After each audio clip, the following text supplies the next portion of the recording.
Bismillahirrahmanirrahim. Assalamualaikum warahmatullahi wabarakatuh. Allahumma sholli ala sayyidina Muhammad wa ala ali sayyidina Muhammad. Alhamdulillah kita berjumpa lagi di pagi hari ini, di pagi yang cerah, dalam acara Ulumul Quran bersama Ustaz Husein Alatas dan Ustaz Otong Surasman. Alhamdulillah beliau sudah hadir di sini di Studio 2 yang berada di Gedung Rasil, Jalan Masjid Silaturahim 36 Kalimanggis, Cibubur. Dan acara ini juga dirilai ke beberapa radio di daerah ya, ke Batam, Sukabumi, Bondowoso, Pontianak, kemudian juga Palembang, Sukabumi, Semarang, dan lain-lain. Baik, kita masih membahas surat Ghafir. Kita mulai dari ayat 23. Kita melihat manhaj Al-Quran dalam tarbiyahnya ya. Jadi hiburan bagi orang-orang yang beriman.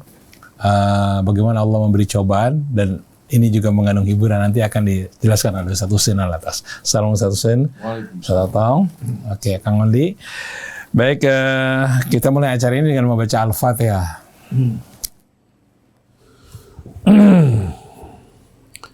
A'udzu billahi minasy syaithanir rajim.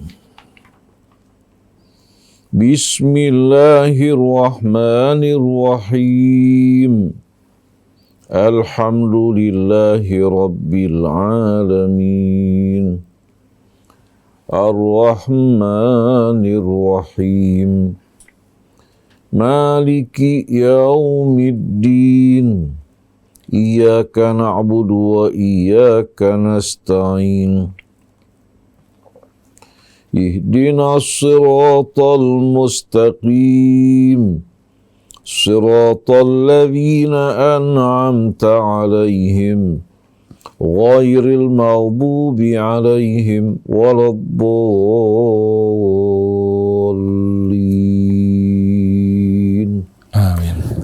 Baik, sebagai pengantar kita akan bahas surat Ghafir ayat 23, akan disampaikan oleh Ustaz Otong Surasman. Kepada Ustaz Otong kami persilakan. Assalamualaikum warahmatullahi wabarakatuh. Waalaikumsalam. Alhamdulillah. Alhamdulillahi rabbil alamin wal 'aqibatu lil muttaqin. Asyhadu an la ilaha illallah wahdahu la syarikalah. Wa asyhadu anna Muhammadan abduhu wa rasuluh. Allahumma shalli wa sallim wa barik ala Sayyidina Muhammadin wa ala alihi wa sahbihi ajma'in, amma ba'du. Ya, sama-sama kita makan guru kita Al-Habib Husein Alatas, Bapak Haji Muhammad Krisna, Ondi, teman-teman semua, Fauzan, juga para pemirsa dan pendengar TV yang dimuliakan Allah Subhanahu wa taala. Alhamdulillahirabbil alamin. Di pagi hari ini kita dapat berjumpa kembali dalam rangka mempelajari kitab suci Al-Quran melalui kajian Ulum Quran, khususnya masih terkait membahas surah Ghafir atau Al-Mu'min, sebuah surat yang sangat luar biasa, yaitu jaminan dari Allah Subhanahu wa taala yang selalu memberikan ampunan kepada orang-orang yang bertaubat ya. Juga diberikan informasi ya, sebuah semangat kehidupan kita bahwa bila mana kita semua terus berupaya melakukan amal-amal soleh yang dilandasi dengan keimanan, ketakwaan kepada Allah Subhanahu wa taala, Allah akan memberikan jaminan hidup di dunia ya, dengan penuh kesuksesan ya, kebahagiaan, ketenangan, ketentraman, dan kelak di akhirat nanti akan dikumpulkan secara bersama-sama. Nah, pada kali ini membahas mulai ayat 23 ya, terkait ini sebuah sejarah ya Bibi ya, yaitu diutusnya Nabi Musa alaihissalam ya untuk menyampaikan dakwah kepada Fir'aun. Dan ini satu sisi sangat unik ya. Uniknya itu bahwa Nabi Musa alaihissalam waktu kecil dipelihara di keluarga Fir'aun ya Bibi ya. Ceritanya seperti itu. Mungkin perlu juga dijelaskan ya, karena Habib lama di Mesir ya gitu ya. Kalau saya pengen ke sana belum kesampaian. Nah, satu sisi yang barangkali perlu diperjelas nih, tipe-tipe manusia yang dihadapi Nabi Musa itu. Ada satu Fir'aun di sini ya, kemudian Haman ya. Kalau tidak salah Haman itu bagian daripada politikus ya, politisi gitu ya. Nasihat Fir'aun. Kemudian Qarun itu orang yang kaya raya ya, saat itu paling kaya ya, tetapi pelitnya, bakhilnya minta ampun gitu ya. Nah, barangkali perlu juga itu sebuah nasihat ya buat kita semua. Gambaran-gambaran itu yang sebagian besar kalau kita baca kitab suci Al-Quran itu yang sangat menonjol itu yaitu kisah tentang Nabi Musa alaihissalam ya. Bahkan di berbagai macam surah itu, mulai dari surah Al-Baqarah itu begitu sangat panjang lebar, termasuk juga dalam surah Al-A'raf ya. Kemudian ternyata di dalam surah Ghafir juga diberikan sebuah informasi juga terkait dengan perintahnya atau diutusnya Nabi Musa oleh Allah Subhanahu wa taala untuk menyampaikan dakwah kepada Fir'aun khususnya gitu ya. Mungkin ini ada yang unik itu, satu sisi Fir'aun itu penguasa ya Bib ya, penguasa yang sangat luar biasa saat itu. Tetapi di balik kekuasaannya itu ternyata ada sebuah ketakutan juga gitu ya. Sehingga setiap, kalau tidak salah, setiap selang setahun itu ada pembunuhan ya terhadap anak-anak laki yang baru lahir ya. Termasuk ketika itu pas Nabi Musa lahir itu zaman untuk pembunuhan kalau tidak salah itu. Sehingga dihanyutkan di Sungai Nil ya. Ternyata dipelihara di keluarga Fir'aun. Nah, mungkin ini sebagai pengantar. Nah, untuk lebih jelasnya bagaimana diberikan pencerahan kepada para pemirsa itu tadi apa Fir'aunnya ya seperti apa, karena saya baca juga ternyata Fir'aun itu ada juga di zaman Nabi Ibrahim, itu namanya Fir'aun juga ya. Berarti itu bukan sebuah nama ya. Kalau Fir'aun gelar. Gelar ya, itu barangkali mungkin ada disinggung juga nanti di zaman Nabi Yusuf itu ternyata tidak pakai Fir'aun ya, tapi pakai Al-Mulk atau Al-Aziz-nya. Itu mungkin bisa dipedar keterkaitan antara sejarah khususnya terkait dengan dakwahnya Nabi Musa ya ke lingkungan Fir'aun yang akhirnya itu sampai ceritanya panjang lebar ya, mengadu berhadapan dengan ahli sihir segala macam, akhirnya sampai dikejar di Laut Merah, kemudian Nabi Musa dengan Bani Israel selamat, Fir'aunnya ditenggelamkan. Bahkan saya baca itu waktu itu ya, yang selamat itu hanya 75.000 gitu, yang Nabi Musa dengan Bani Israel, dan itu laki-lakinya itu hanya 15.000, jadi sisanya itu yang 60.000 itu wanita, sehingga ketika itu syariat nikahnya itu punya istri yang sebanyak-banyaknya ya, untuk supaya punya keturunan yang banyak lagi. Mungkin ini sebagai pengantar ya lebih luas ya untuk nasihat buat kita semua, supaya betul-betul kita mendapatkan pencerahan bagaimana kita pun selalu terus meningkatkan keimanan, ketakwaan kepada Allah melalui sebuah kisah yang menunjukkan bahwa Al-Quran ini sebagai mukjizat yang sangat luar biasa, mampu menjelaskan beberapa ribu tahun yang lalu, di mana kalau dalam literatur ya, Nabi Musa itu hidup sekitar 1500 sebelum Masehi. Mungkin sebagai pengantar. Terima kasih. Assalamualaikum warahmatullahi wabarakatuh. Waalaikumsalam warahmatullahi wabarakatuh. A'udzu billahi minasy syaithanir rajim. Bismillahirrahmanirrahim. Alhamdulillah. Alhamdulillahi rabbil alamin. Lakal hamdu ya Rabb, wa lakal syukru, kama yanbaghi li jalali wajhikal karim wa li azimi sultanik. Subhanaka la nuhsi thana'an alaika anta kama afnaita ala nafsik, falakal hamdu hatta tarda, wa lakal hamdu idha radit, wa lakal hamdu ba'da ridha. Allahumma salli ala Muhammadin wa ali Muhammad. Rabbana atina min ladunka rahmah wa hayyi' lana min amrina rasyada. Rabbana zidna ilman wa alhiqna bis salihin. Allahumma atina min indika rahmah wa 'allimna min ladunka ilman nafi'a wa anfa'na bima 'allamtana. waj'alna hudatan muhtadin wa la taj'alna dhallina mudhillin birahmatika ya arhamar rahimin. Amma ba'du, ikhwan akhwat, pendengar pemirsa radio TV Silaturahim yang dirahmati Allah, Ustadz Otong Surasman, Ustadz Muhammad Krisna, begitu pula Ondi beserta seluruh kerabat kerja di studio, seluruh keluarga besar radio Silaturahim, begitu juga Ananda Fauzan yang sedang berada dalam pelatihan, kepada seluruh kaum muslimin dan muslimat, kepada seluruh anak bangsa kita, Assalamullahi alaikum warahmatullahi wabarakatuh. Alhamdulillah, pada hari ini kita dapat melanjutkan kembali renungan kita di bawah naungan surah Ghafir, dengan nama lain surah Al-Mu'min. Karena pada surah ini Allah menceritakan seorang pemuda yang beriman dari keluarga Fir'aun yang tampil untuk membela Musa alaihi salatu wassalam dan memaparkan nasihat yang amat indah, layak untuk menjadi perhatian bagi kita semua. Al-Quran bukan hanya berisikan tuntunan hidup, tapi juga berisikan metode, manhaj yang amat ideal dalam melakukan pendidikan, pencerahan di tengah-tengah umat dengan cara yang langsung diajarkan Allah Subhanahu wa Ta'ala. Terkadang mempergunakan uslub dialog yang mengajak orang untuk berpikir, mengevaluasi kembali apa-apa yang selama ini mereka lakukan.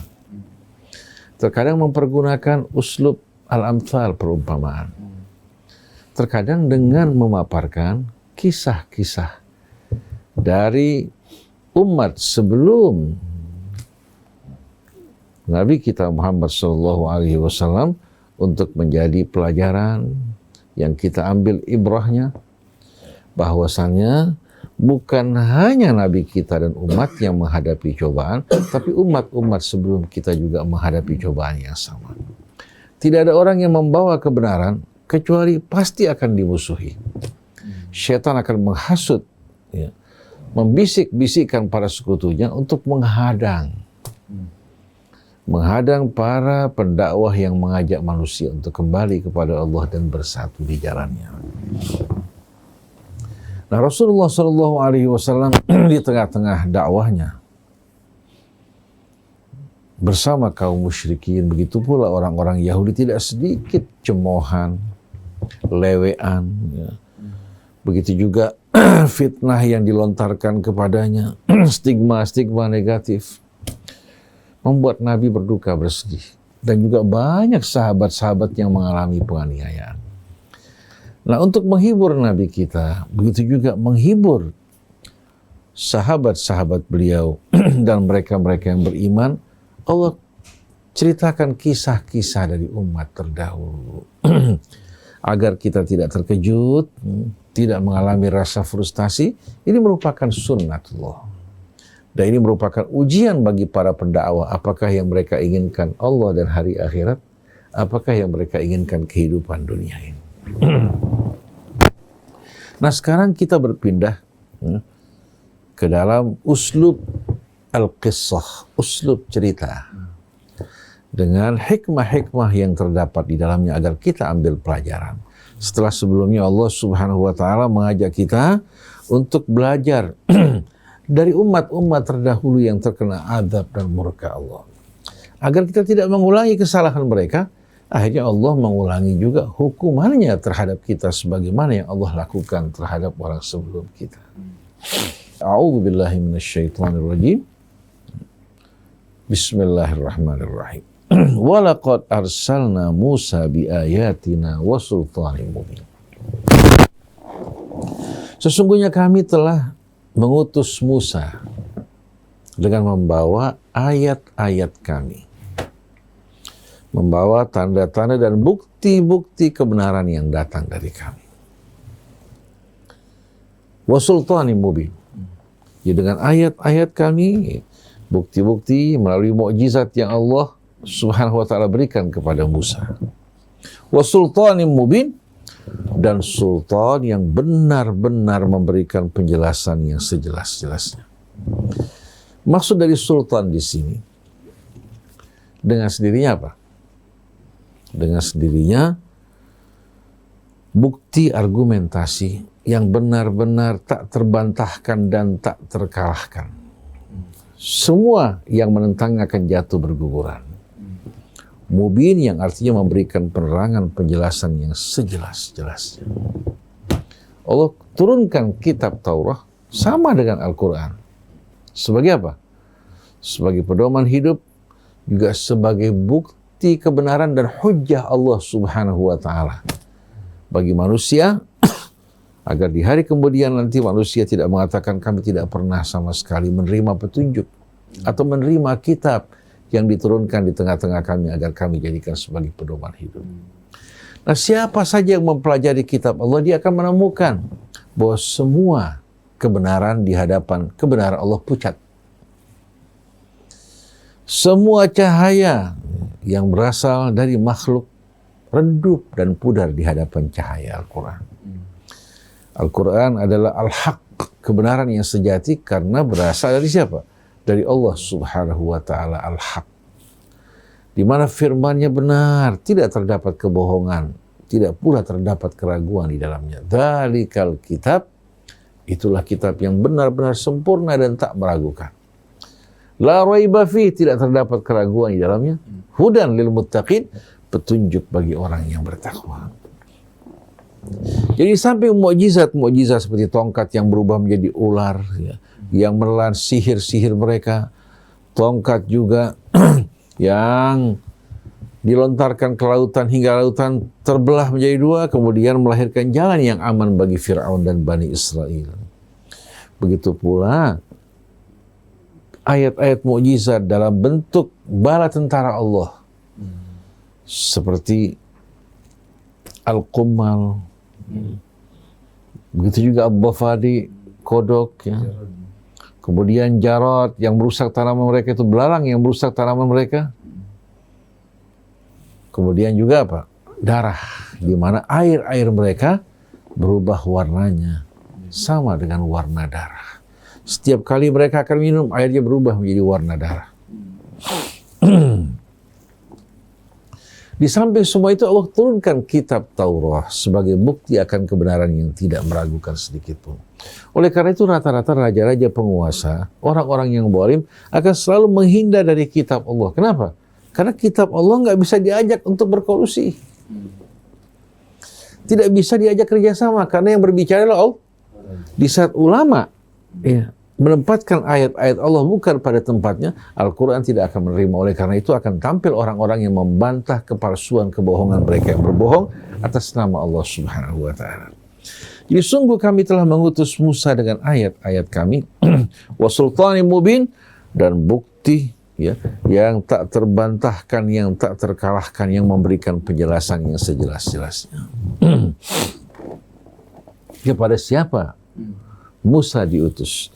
Ila Fir'aun wa Haman wa Qarun faqalu sahirun kadzab. Kami utus Musa kepada Fir'aun. Fir'aun lambang seorang diktator yang sewenang-wenang, semena-mena.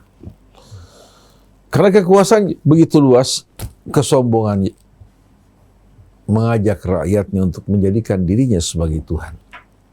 Apalagi dengan banyaknya pembisik-pembisik di sekeliling siapa? Di sekeliling Fir'aun, sampai akhirnya Fir'aun lupa akan dirinya. Para penjilat ini paling berbahaya. Nah, penasihat yang sering menghasut, menghiasi keburukan-keburukan amal Fir'aun adalah Haman. Jadi kami utus Fir'aun kepada Haman, kepada Musa dan Haman. Di mana Fir'aun sebagai seorang pemimpin, raja yang tiran, yang zalim, yang sewenang-wenang dan arogan, sedangkan Haman ini sebagai apa? Sebagai orang yang selalu menghiasi amal-amal buruk Fir'aun, menganjurkan untuk berbuat yang tidak dan tidak benar. Wa Qarun, dan kepada Qarun. Dan kita tahu bahwa Qarun ini seorang pengusaha yang kaya raya. Dia berasal dari Bani Israel, bukan dari penduduk Mesir asli. Inna Qaruna kana min qaumi Musa fabagha alaihim. Sesungguhnya Qarun ini berasal dari kaum Musa, dari Bani Israel. Tapi diberikan kekayaan kedudukan, lupa. Akhirnya berbuat aniaya kezaliman terhadap mereka. Wa inna mafatihahu latanu bil usbati ulil quwwah, dan kunci-kunci perbendaharaan hartanya tidak akan mampu dipikul oleh beberapa orang yang kuat. Kuncinya saja bagaimana hartanya. Idh qala lahu qaumuhu la tafrah. Ketika satu hari kaumnya mengatakan, jangan kamu beriforia, bangga diri, innallaha la yuhibbul farihin. Allah tidak menyukai orang-orang yang seperti ini. Jadi kita lihat terdapat penguasa yang tiran dan zalim diwakili oleh Fir'aun, kemudian penasihat yang membujuk, yang menghasut diwakili oleh Haman, sedangkan konglomerat yang berkolaborasi dengan kekuasaan adalah Qarun. Apa jawaban mereka ketika mereka didatangi oleh Musa? Jawaban mereka, faqalu sahirun kadzdzab. Mereka sepakat mengatakan bahwa kamu seorang penyihir yang berdusta. Seorang penyihir yang berdusta. Ada nggak argumentasi yang dibawakan untuk menegaskan hal ini? Tidak ada. Cuma logika kekuatan dan kekuasaan bisa berbicara apa saja yang mereka mau. Bisa membuat yang putih menjadi hitam, yang hitam menjadi putih. Jadi mereka tidak perlu lagi mengajukan argumentasi, membantah kebenaran yang datang dari Allah, tapi langsung mereka potong jalan mengatakan bahwa dia adalah seorang penyihir yang pendusta. Falamma ja'ahum bil haqqi min indina. Begitu Musa datang kepada mereka dengan kebenaran yang pasti, yang tidak meragukan dari sisi kami, kita lihat, yaitu kitab yang datang dari sisi Allah yang tidak meragukan sedikit pun. Ketika datang kepada mereka dengan membawa kebenaran dari sisi kami, qalu qtulu abna alladzina amanu ma'ahu wastahyu nisa'ahum. Tentu mereka membalas, menyikapi dakwah Musa, bunuh anak laki-laki dari orang yang beriman, agar anaknya tidak melanjutkan perbuatan orang tuanya. Jadi orang-orang yang beriman, anak-anak mereka bunuh dan lenyapkan. Wastahyu nisa'ahum, dan biarkan wanita-wanita mereka dalam keadaan hidup untuk dipermalukan. Bukan hanya dibiarkan hidup, tapi untuk dipermalukan. Kalau hanya hidup tanpa dipermalukan, berarti mereka apa? Mulia kan? Tapi untuk dipermalukan. Kata wastahyi nisa'ahum, Allah berfirman, innallaha la yastahyi an yadriba mathalan ma ba'udatan fama fawqa. Allah tidak merasa canggung, malu untuk memberikan perumpamaan dengan seekor apa? Nyamuk atau yang lebih besar daripada itu. Jangan dilihat besar kecilnya, lihat ibrah dan hikmah yang terkandung di dalamnya. Jadi begitu mereka didatangi oleh para pendakwah mengatakan bahwa kamu seorang penyihir yang pendusta, begitu dia datang ke tengah-tengah mereka membawa kebenaran, tahu-tahu jawaban mereka, uqtulu abna alladzina amanu ma'ahu wastahyu nisa'ahum, bunuhlah anak-anak laki-laki dari orang-orang yang beriman dan biarkan wanita-wanita mereka hidup untuk dipermalukan. Wa ma kaidul kafirina illa fi dhalal. Tapi tipu daya orang-orang yang zalim pada akhirnya akan apa? Akan hilang tanpa meninggalkan bekas. Karena kezaliman tidak mengakar di hati. Bahkan hal yang dibenci oleh manusia secara umum, maka kezaliman ini tidak akan mampu untuk bertahan lama. Bahkan ada kekuatan yang menyingkirkan mereka seluruhnya. Dan alam raya tidak akan melakukan toleransi terhadap orang-orang yang melakukan kerusakan di muka bumi. Kalau pada permulaannya dibiarkan, Allah mau lihat ada tidak manusia yang tampil untuk melakukan perbaikan dan meluruskan yang bengkok. Kalau ada, Allah tidak akan turun tangan melakukan intervensi. Tapi kalau tidak ada, bahkan mereka membiarkan, apalagi sampai mendukung kezaliman, maka Allah akan kirimkan azabnya kepada mereka. Wa idza aradna an nuhlika qaryatan amarna mutrafiha fafasaqu fiha. Kalau kami ingin menghancurkan satu negeri, ya, karena kezaliman yang mereka perbuat, kami apa? Kami, ya, akan apa? Mendorong orang-orang yang melakukan apa? Yang melakukan kerusakan, yang biasa hidup bermewah-mewahan, untuk melakukan kerusakan yang melampaui batas. Maksudnya apa? Bukan berarti Allah menjerumuskan mereka, tapi kami akan biarkan mereka melakukan kerusakan mereka, ya, sampai mereka beranggapan bahwa mereka ini orang-orang yang dicintai Allah, orang-orang yang disayangi oleh Allah Subhanahu wa Ta'ala. Tahu-tahu wal iyadzu billah, begitu mereka telah tiba pada puncak kerusakan, datang azab Allah secara tiba-tiba tanpa disadari. Wa idza aradna nuhlika qaryatan amarna mutrafiha. Ada qiraat yang lain, amarna mutrafiha. Kami akan angkat di tengah-tengah orang yang hidup bermewah-mewahan ini apa? Seorang pemimpin dari kalangan mereka. Kalau rakyat itu sudah terbiasa hidup bermewah-mewahan, lupa kepada Allah, naik pemimpin yang sama dengan mereka, pasti akan lebih apa? Lebih parah akibatnya. Jadi amarna mutrafiha, artinya kami jadikan para mutrafin sebagai amir-amir yang memimpin mereka. Wa idza aradna an nuhlika qaryatan amarna mutrafiha. Ini merupakan betul-betul apa? Betul-betul merupakan peringatan dari Allah bahwa di saat orang sedang hidup, ya, menikmati kemewahan, kesenangan, kemudahan, bukan berarti apa? Bukan berarti Allah Subhanahu wa Ta'ala sayang pada mereka. Tapi Allah Subhanahu wa Ta'ala sedang mengulur mereka, sebagaimana firman Allah apa? Falamma nasu ma dzukiru bih fatahna alaihim abwaaba kulli syai'. Begitu mereka melupakan, mengabaikan peringatan yang diberikan kepada mereka, apa yang kami lakukan? Fatahna alaihim abwaaba kulli syai'. Kami buka bagi mereka pintu segala kemudahan, pintu segala kesenangan. Hatta idza farihu bima utu akhadnahum baghtatan fa idahum mublisun. Hingga di saat mereka dalam keadaan apa? Dalam keadaan senang, beriforia dengan apa yang mereka terima, tahu-tahu datang azab Allah Subhanahu wa Ta'ala yang akan menghancurkan mereka. Jadi kita lihat di sini bahwasannya apa? Allah Subhanahu wa Ta'ala di saat mengabaikan, membiarkan orang-orang yang berbuat kezaliman merajalela, bukan berarti Allah tidak kuasa menghukum mereka.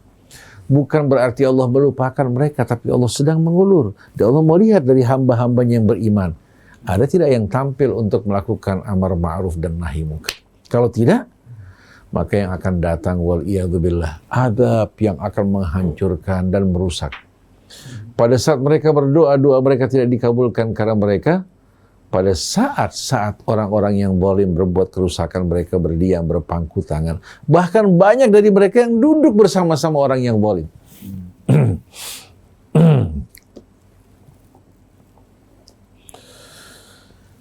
Nah, dalam suratul Isra tadi yang kita bacakan, ayat 16, wa idza aradna nuhlika qaryatan amarna mutrafiha fafasaqu fiha fahaqqa 'alaiha alqawlu fadammarnaha tadmira. Jadi ayat 16 suratul Isra. Kalau kami ingin menghancurkan satu negeri yang bobrok dan rusak, kami biarkan yang berkuasa, yang mendominasi orang-orang yang biasa hidup bermewah-mewahan. Hingga mereka melakukan kefasikan yang melampaui batas. Bila tiba pada batas yang Allah tentukan, ya, maka kami hancurkan mereka dengan sehancur-hancurnya. Nah, begitu juga ya yang terjadi di tengah-tengah kita saat ini, banyak kezaliman, kerusakan, kemaksiatan yang dilakukan terang-terangan. Bahkan sebahagian dari ulama juga duduk berpangku tangan, tidak mengeluarkan suara mereka untuk mengkritik kezaliman. Apabila azab turun, bukan hanya orang yang menjadi pelaku kejahatan, tapi ulama-ulama yang berdiam berpangku tangan juga akan terkena azab karena mereka mengabaikan kewajiban mereka. Waliyahulillah. Jadi Allah utus kepada Fir'aun, Haman, dan Qarun. Ini merupakan 3 simbol. 1, penguasa yang zalim, tiran. Kedua, penasihat yang busuk, yang menghasut. Yang ketiga, pengusaha. Pengusaha yang menjadi penghalang hadirnya kebenaran di tengah-tengah umat. Falamma ja'ahum bil haqqi min indina qalu qtulu abna'al ladzina amanu ma'ahu wastahyu nisahum. Begitu datang kepada mereka kebenaran, begitu datang kepada mereka, begitu Musa datang di tengah-tengah mereka dengan membawa kebenaran dari sisi kami, mereka langsung menyambut dan berkata, bunuh anak-anak keturunan orang-orang yang beriman dan biarkan wanita-wanita mereka hidup. Mereka ingin jadikan sebagai alat permainan. Wa ma kaidul kafirina illa fi dhalal. Sesungguhnya tipu daya orang-orang kafir hanya akan berakhir menuju kesesatan. Di sini Ustaz Utang, kalau kita perhatikan sama-sama, kita mendengar bahwa terjadinya pembantian terhadap anak laki-laki, ya, dan membiarkan wanita hidup ini sebelum Nabi Musa lahir katanya. Karena Fir'aun bermimpi bahwa anak laki dari Bani Israel akan menjadi ancaman buat mereka. Kalau kita lihat pada ayat ini, ya, mereka melakukan hal ini sebagai apa? Sebagai pukulan buat Nabi Allah Musa dengan membiarkan anak-anak wanita dalam keadaan hidup, tapi hidup yang tidak terhormat. Kemudian mereka bunuh anak laki-laki orang yang beriman dengan tujuan melenyapkan apa? Melenyapkan hingga ke akar-akarnya, ya, apa yang akan menjadi ancaman buat Fir'aun di masa yang akan datang. Nah, kita lihat di sini, wa qala Fir'aun dzaruni aqtul Musa wal yad'u rabbah. Kita lihat bagaimana kelicikan Fir'aun. Dan Fir'aun berkata, dzaruni aqtul Musa, biarkan aku membunuh Musa, wal yad'u rabbah, dan biarkan dia memohon kepada Tuhannya. Inni akhafu an yubaddila dinakum au an yudhhira fil ardil fasad. Kita lihat alasan Fir'aun melakukan hal ini. Dia mengatakan, aku takut nanti kalau seandainya Musa akan mengubah agama kalian atau menyebarkan kerusakan di muka bumi. Jadi alasan Fir'aun untuk membinasakan Musa, saya khawatir nanti Musa akan mengubah agama kalian dan akan menyebarkan kerusakan di atas muka bumi. Padahal siapa yang merusak? Siapa yang melakukan pembantaian? Tapi Fir'aun ini hanya berpikir secara sepihak. Dia menggunakan standar ganda. Bagi rakyat Mesir, mereka menikmati keadilan dan perhatian. Tapi bagi Bani Israel, mereka anggap sampah-sampah. Mereka bisa melakukan apa yang mereka ingin lakukan tanpa ada protes. Jadi waqala Fir'aun dzaruni aqtul Musa wal yad'u rabbah. Dan Fir'aun berkata, biarkan aku membunuh Musa dan biarkan dia memohon kepada Tuhan. Inni akhafu an yubaddila dinakum au an yudhhira fil ardil fasad. Aku khawatir kalau dia mengubah agama kalian dan menyebarkan kerusakan di muka bumi. Padahal yang merusak Fir'aun tapi dinisbatkan kepada Musa. Wa qala Musa inni udhtu bi rabbi wa rabbikum min kulli mutakabbirin la yu'minu biyaumil hisab. Nabi Allah Musa mendengarkan ancaman Fir'aun berkata, sesungguhnya aku berlindung kepada Tuhanku dan Tuhan kalian dari setiap orang yang congkak, wala yu'minu biyaumil hisab, dan tidak beriman kepada hari hisab. Kan Fir'aun secara nggak langsung congkak, sombong. Kemudian menolak untuk beriman. Tidak beriman kepada hari hisab. Nah, doa dari Nabi Allah Musa, aku berlindung kepada Allah Subhanahu wa Ta'ala dari apa? Dia mengatakan, wa inni udtu bi rabbi wa rabbikum min kulli mutakabbirin la yu'minu biyaumil hisab. Aku berlindung kepada Tuhanku, begitu pula Tuhan kalian, dari setiap orang yang congkak dan tak beriman kepada hari hisab. Dengan sendirinya Fir'aun orang yang tak beriman kepada hari hisab, begitu juga Qarun, begitu pula Haman. Maka dalam hal ini Nabi Allah Musa yang menghadapi ancaman dan dia tidak kuasa untuk menghadapinya, Allah akan turun tangan dan tidak akan membiarkan. Yang penting tunjukkan sikap kamu secara jelas, jangan apa? Jangan pelin-pelan. Ketemu sama yang kaya, lidahnya keluh, tapi di hadapan Allah acuh tak acuh dan tidak peduli, seolah-olah ya, Allah Subhanahu wa taala akan mengabaikan mereka. Jadi kita lihat para ikhwan akhwat yang dirahmati Allah, para penguasa ini yang merasa berkuasa, di saat mereka tidak mampu untuk beradu argumentasi, beradu kebenaran, mereka gunakan logika kekuatan. Gunakan logika kekuatan. Bukan menggunakan kekuatan logika seperti yang diajarkan Rasul, tapi mereka menggunakan logika kekuatan. Pada zaman Rasul, pada zaman sahabat, berdakwah dengan amat indah, tidak ada paksaan, tapi mengajak mereka untuk berfikir, meresapi ayat-ayat Allah Subhanahu wa taala. Di logika raja-raja, ya, bukan hanya logikanya Abu Jahal, bukan hanya logikanya para pemuka Quraisy yang menentang Nabi mereka, tapi ya, orang-orang yang zalim. Apapun pakaian mereka, apapun latar belakang pendidikan mereka, pasti mereka tidak akan menyambut seruan Allah Subhanahu wa taala. Karena mereka tahu Al-Quran tidak akan pilih kasih, tidak akan pilih bulu. Siapa yang bersalah-salah, yang benar? Benar. Nah, saya tidak akan lagi perpanjang. Kita baca hanya berapa ayat dari ayat 23 hingga ayat 27. Berikutnya kita akan nanti mendengarkan bersama-sama renungan bersama surat Ghafir dengan seorang pemuda yang tampil untuk membela kebenaran dan membela Musa alaihi salatu wassalam dengan cara yang cerdik dan bijak, dengan bahasa yang santun. Mudah-mudahan ini dapat menjadi pelajaran yang berguna bagi kita semuanya. Allah jauhkan kita dari kesombongan, keangkuhan, kebanggaan, atau merasa diri kita kuat, atau merasa diri kita berarti. Semua arti yang kita miliki adalah karunia dari Allah Subhanahu wa taala. Subhanakallahumma wa bihamdik, asyhadu an la ilaha illa anta, astaghfiruka wa atubu ilaik. Alhamdulillah, Iwan dan akhwat, demikian tadi setelah kita dengarkan tadi uraian mengenai surat Ghafir ayat 23 sampai 27. Terima kasih Ustaz Hussein, Ustaz Otong. Baik, kita akan jumpa lagi di hari lain. Saya Muhammad Krisna Anis Mualim dan Yusuf Subangkit mohon pamit. Wabillahi taufiq wal hidayah. Assalamualaikum warahmatullahi wabarakatuh.